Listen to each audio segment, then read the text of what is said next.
I interviewed you last October when the measure of the Act about structural separation came in. Can you give our listeners a bit of a summary of that measure and then tell us if you are happy with the implementation of this measure? Well, the structural separation, what it endeavours to do is essentially make sure that in a family environment like a supermarket, that children will no longer be able to see readily be visible.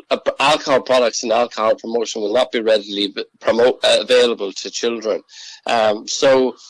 Typically in a supermarket, what you see is now, or at least you should see in your supermarket, is that if they sell alcohol, it must be cornered off in a separate area that is exclusively for the sale of alcohol. It's not an area that you should be passing through, and it should be barriered by a 1.2 metre high fence, essentially, so that you cannot access it freely.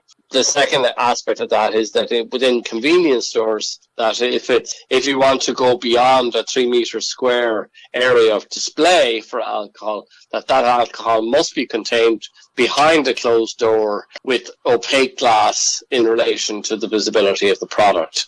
And the third option was that in a small store, like a corner store, like people who sell wine, is that they're allowed to have a small display area in relation to the product. So they're the three measures that are contained within the structural separation, which became legally operational from the 12th of November 2019. And again, the retailers were afforded a 2-year transition period for that. Now, are we happy with how this is progressing? I think I would, if it was a scorecard, I would be giving the retailers that I can see anyhow, and the reports that we're getting from across the country, I think we would be giving them at best a D plus or a C minus, because it seems to me that a lot of supermarkets, and especially convenience stores, are not adhering to the law. And whilst there may be, I suppose we would have to be somewhat flexible to a degree in the weeks of this implementation, but it certainly would be a case that this should be done certainly by the first quarter of this year in relation to any supermarket or store that is selling alcohol to comply with the law.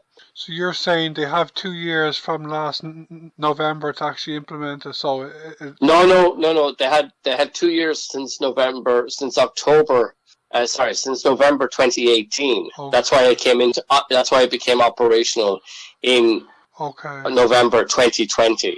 Okay, so that's they had 2 years, and remember that the supermarkets and the convenience stores and all the sellers of alcohol have been the ones who have benefited the most over the period of the COVID crisis, because we know consistently from trade data that alcohol sales from the off-trade have increased anywhere between 40 and 50% over the period of the COVID crisis. That's very disappointing then, isn't it? Like, I live in Castleknock, and I was in SuperValu in Blanchardstown recently, and I see that they're implementing that section of the Act pretty well. They have the alcohol separated. But there are 2 newsagents I know not far from where I live, and they have it. Well, one of the shops has it separated, but they haven't got a kind of a gate or a door, And well, you see, they have options. They have options under the Act. There are 3 options available to retailers, and it's largely determined by the size of your store, the floor square area, essentially. Because obviously you can't segregate it completely if you're running a small convenience store. But if you're running a small convenience store and your display is beyond 3 meters square, well, then you simply have to put that alcohol in a cupboard or in a space or in a store that has a door on it. It's as simple as that. So you can't flout the law in that respect, and that's what a lot of people are doing. And I know in my own community here in the South Inner City of Dublin, there's a lot of convenience stores that are still flying by the law, and that's just not acceptable. So that's very disappointing. Like, is there anything we can do to bring in a change so they'll all implement the law?